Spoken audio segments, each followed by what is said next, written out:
Hello, my name is Prime, and welcome back to ATS Showcases, and today I'm going to be driving this absolutely beautiful 1960 Peterbilt 351 mod, a fantastic free mod that is available on the Steam Workshop, so I'll have a link for it down in the description below. And in today's delivery, we're going to haul some concrete barriers from here in Huron, California, and we're going to head up to San Jose today, a beautiful delivery throughout the central section of California Phase 3 that we haven't been able to check out quite yet, so we're going to do so today. And there's a number of exciting news that I'll be talking about here regarding ATS within this video, so stay tuned for that. Now, in terms of this beautiful Peterbilt mod, there are so many options available, and you can customize this truck to range from a number of model years. And to be more specific, you can choose between a 1954 version of the day cab and the 1960 version, which I am using today. And of course, there are some different options as well for basically some extended frame options. And in terms of chassis, there are a number of chassis available. Now keep in mind that sometimes these chassis in combination with engine and transmission combos will significantly impact performance. On the engine side, there are plenty of options available within this mod. They range in year and specific series, but generally speaking, they are Cummins. Moving on to transmissions, there are a boatload of options available, with the majority of them 10 or 13 speeds. Now this beautiful interior has 4 different packages available. In today's video, I am using the cream interior, however you can choose a black,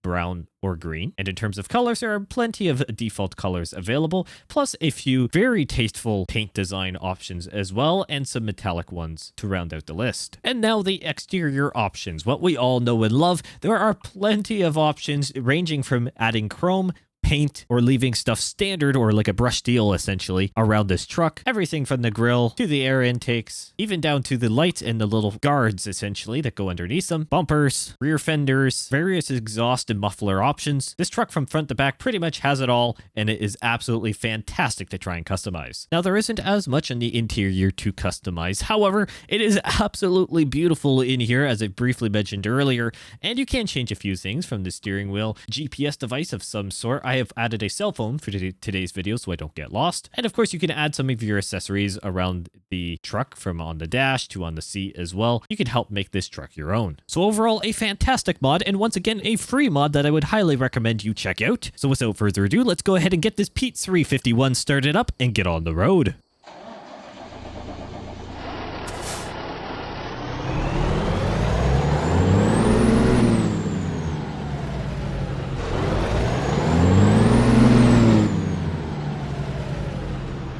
Sounds really good to me. We are running a just over 300 horsepower Cummins engine today, so it sounds really good. So let's go ahead and get rolling. Hopefully everyone's doing well, and I must say the truck sounds really good from the interior especially.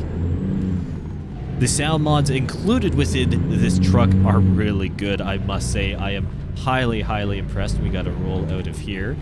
Tight squeeze was out between the trailer there. We're heading out just outside of Huron here at a construction site, and we're going to head up to San Jose today. A very nice delivery indeed, and I think it will be really good. Now you may be saying, well, Prime, have you done a Peterbilt 350 truck in the past? Well, yes, I have. I checked out the Peterbilt 350 mod quite a while ago, so this is obviously the Peterbilt 351, the next one in the chain.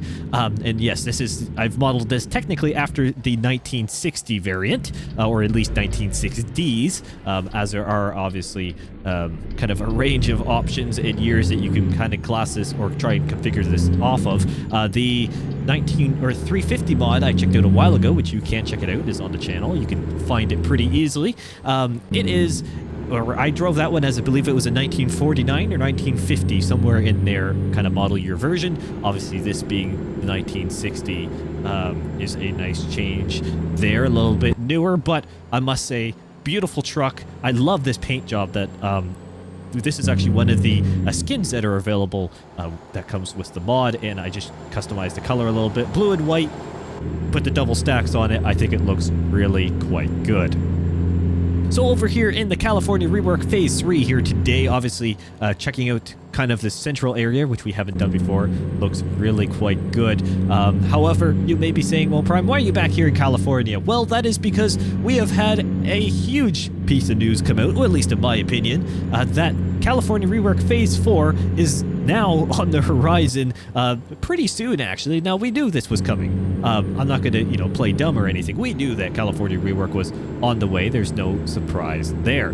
However, it is now coming, and it's going to be at least planned to come in update 1.52. We're on 1.50 right now, so keep that in mind. However, it is on the horizon. It is now coming. We're starting to get some news on it, something that I am always very excited to see. So this blog post that kind of introduced Phase 4, which will be kind of more the LA region of California, from what we can tell.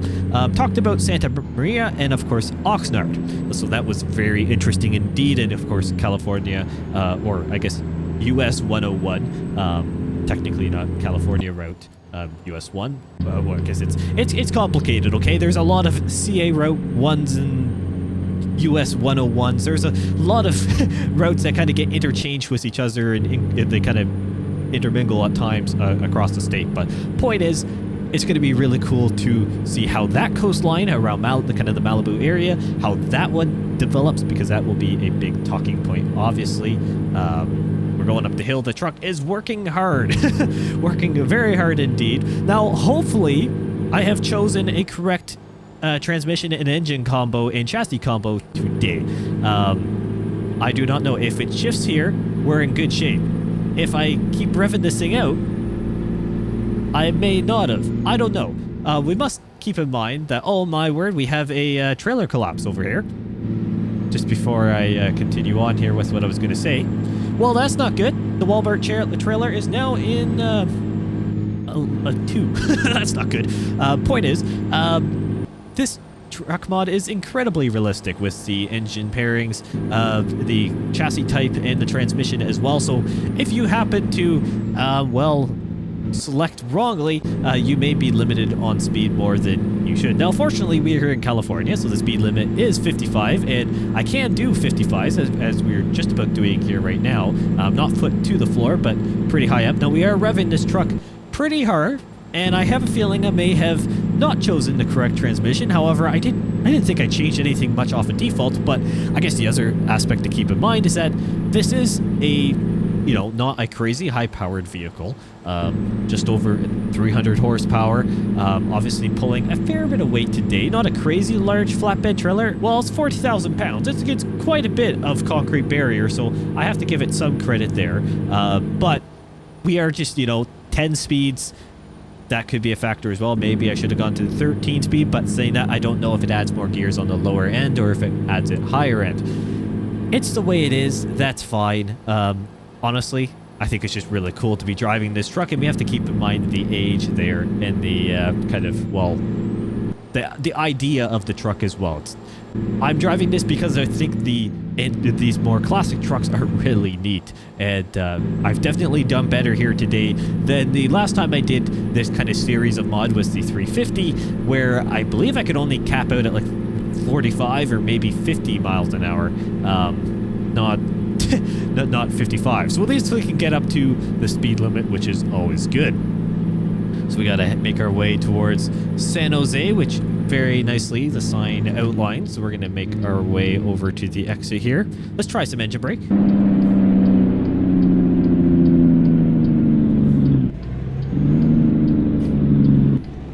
Tasteful. Sounds really good. I am very much impressed with this mod overall. I was very impressed with the Peterbilt 350. I am very much impressed with the 351, which is always good. Once again, highly recommended if you haven't checked it out already. Sounds good. Drives really nicely. Just overall a very solid mod, and one that adds something to the game that we cannot get anywhere remotely close to stock right now, and it is once again available on the Steam Workshop, so very easy to download and install with no performance or compatibility issues as far as I can tell. So what else is new here in ATS? Well, or at least in terms of the news and what's forecasted for the game. Well, we had another blog post on the Missouri DLC. Now, in said blog post, I kept calling the city of Rolla, I kept calling it Rolla. So I do apologize. I knew I was going to probably mess up something sooner or later with with those pronunciations as we move across some of the states, because obviously, for those who may not know, I am Canadian, so I am very much far from the U.S. way of pronouncing certain things, and I do my very best. And you know what? That was just a moment of, well, it looks like Rolla. In all fairness, I think I have a bit of a leg to stand on there. It very much does just look, you know, it looks like Rolla, and I thought that's probably how it's called. It's not. It's called Rolla. That's how it's pronounced. That's all fine. Thank you very much for all the for all the comments on that. I do appreciate it. I always want to make sure I am pronunciating things correctly, so I do appreciate all that feedback. I now know, which is perfect. So Rolla, we have was it kind of more, I guess, short and sweet blog post on Rolla, but it was still a very nice one indeed, talking about the kind of history of the city itself, and just something else to look out for, kind of located in the Ozarks as far as I recall. It's going to be a beautiful area of the Missouri DLC, and once again, just another blog post on the Missouri DLC, something that we can all look out for. But we've got other DLCs on the horizon as well. Now, obviously, we've got one coming before. We've got to make sure we're going right, which we are, so we'll make a right. Not here, though, at the highway entrance. We do have another another state, sorry, coming first before Missouri, that being Arkansas. And, well, we had another blog post on the Arkansas DLC. Unfortunately, I was not able to do a Prime News on it, and in fact, well, this video unfortunately has been a bit delayed, not by a crazy amount, but a little bit, enough so that it couldn't get out at the normal time for when we can upload, but that's fine. It's gonna be probably hopefully same day. should be still Saturday, so hopefully you are enjoying the start of your weekend if you're watching this video upon release date. Hopefully should be all fine, but just may not be at the normal time. We'll see. Probably not, but anyways, that's besides the point. I was not able to do a Prime News on the Arkansas art blog post that came out, showcasing some of the murals and street art that will be across the Arkansas DLC. And honestly, it is looking really good. I love those details that SA Software are putting in with the brand new reworks and state DLCs. It is very much needed, that extra touch of color and, of course, just character as well. And that's what the art is able to do. It is simply able to add realism. It is able to just make the state feel more realistic, and that's what we all want. That's what we want to see. That's what we want to experience when we drive in a DLC or across here in ATS. So I am very much excited to be able to figure out, or I guess shall I say, explore the Arkansas DLC for myself whenever it does release. Now, unfortunately, there is no release date as of right now on anything revolving around the state DLCs. Honestly, the only kind of date we have is the fact that the California Rework Phase 4 is planned to come in the 1.52 update. But yes, that is still another full update away.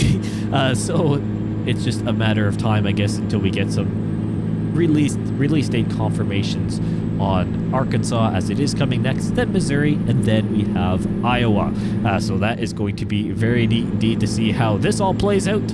Obviously hoping for the best, but we'll just have to wait and see. Now, can I stay in this lane? Is it saying 3 lanes all the way across here? I do not know. Look, and speaking about art, look at all the graffiti and street art on this side of the bridge. Just really cool. And yes, I can stay in this lane, which is perfect. It's just really, really neat to see. I always love having all those extra details, and it just makes the DLC look so much more realistic, or for this case, the state of California that has been reworked. And speaking about the California rework again, we'll circle back to it as we get kind of ready to pull off here into San Jose area. It's one of those situations where, well, we've got more to come. Obviously, there's Phase 4. Is there going to be a Phase 5? Probably. Will there be a Phase 6? Maybe not. It depends. It depends on how much Phase 4 and 5 cover respectively. I'm going to assume there's a Phase 5 at very least, but I have a feeling Phase 4 is the LA area, and in Phase 5 is San Diego and the final southern section. Maybe a Phase 6. I just can't really see it, honestly. I see it more as it's going to be... Oh, we got to actually go left here pretty early here, so we'll get over... My apologies, traffic. Luckily, there's no one around me. I have a feeling it will just be 5 phases, but obviously that's going to be a little bit more further out still And looks like traffic is nice and clear. So we can go ahead and make a left-hand turn. So I think it's going to be a little bit out on that one, but in terms of just at very least with the upcoming phases, phase 4, LA area, maybe just a bit south of it probably, and then phase 5, yeah, San Diego, kind of rounding out the state, I do believe, in my opinion. Obviously, comment down below what you think for those who are watching to this point in the video, which, if you are, thank you very much. I know a lot of you do, but obviously just like to shout it out as much as I can. I have a feeling that's where it's going to go. 5 phases, but obviously let me know what you think, and what other cities would you like to see added to the California the state of California, sorry, here in ATS as the rework phases go on. Obviously, we have San Jose and Modesto that were added with phase 4 and so on, but there's more cities that need to be added, more kind of major areas that should be added and deserve to be added. So let me know what you think. I'd be very intrigued to know. So it looks like we're rolling up to our delivery point here, which is fantastic. Just up here on the left, the Breitman construction, just basically doing a haul from Breitman to Breitman as far as I am aware. Yep, we were. So that is going to be neat. We'll get into the center lane here. Also running the realistic FOV mod again today, obviously. To no surprise, I'm trying to run that now by standard on both games here in ATS and ATS2. Highly recommend it. Again, Steam Workshop mod. Forgot to mention earlier, but it's also linked down below. So if you ever are confused, that's where it is. All right, delivery time. And oh, how beautiful. It is a challenging reverse, which is good. We need those. So we'll spin around here. Test the turning radius of this truck. Now, fortunately, it's not a large trailer today. It's a 45-footer on the on the flatbed today. That's not too crazy. Actually, I really actually underestimated the turning radius and the space I actually have out front. So that's my bad. So we're gonna just try and get over here because we need to get more to this side before I come back. Let's see if I can do this first try. I don't really know if I will, but fortunately we can look out the window. And thank you to everyone who says that this is not cheating, which I know it wasn't. But I do appreciate everyone who says, oh no, looking out a window is just fine to do in real life. So I do appreciate all you real truckers out there who, or at least people who are very much in tune with your trucking abilities, to say, oh no, it's all fine. No worries at all. Now, I am going to be very close to the fence on this side. Incredibly close. But honestly, I'll take this any day. I'll take that any day, I think, my friends. That's honestly, that's a little close. It's honestly not too bad, actually. I think the spot was a little bit more centered on the building. Am I completely straight? No, but honestly, I'll take that reverse any day. Let's go ahead and shut off the truck here. Beautiful stuff indeed. Wonderful mod. Great to be driving a 1960 truck, of course, here with the Peterbilt 351 mod. Once again, linked down below, along with the true FOV mirror mod as well. Any mods that I'm using in a video, whether I mentioned them or not, are linked down in the description below. I always remember to put them there. Whether I remember to say them or not, that's another story. However, it's great to be driving another classic truck and, of course, completing a delivery here in California Rework Phase 3 with Phase 4 now on the horizon, which we knew was coming, but nice to have it confirmed, and of course the other things for ATS that's on the horizon. A lot of great things to come, and I cannot wait to learn more here and of course experience the changes that are coming for myself. Thank you all so much for watching, and I will see you in the next one.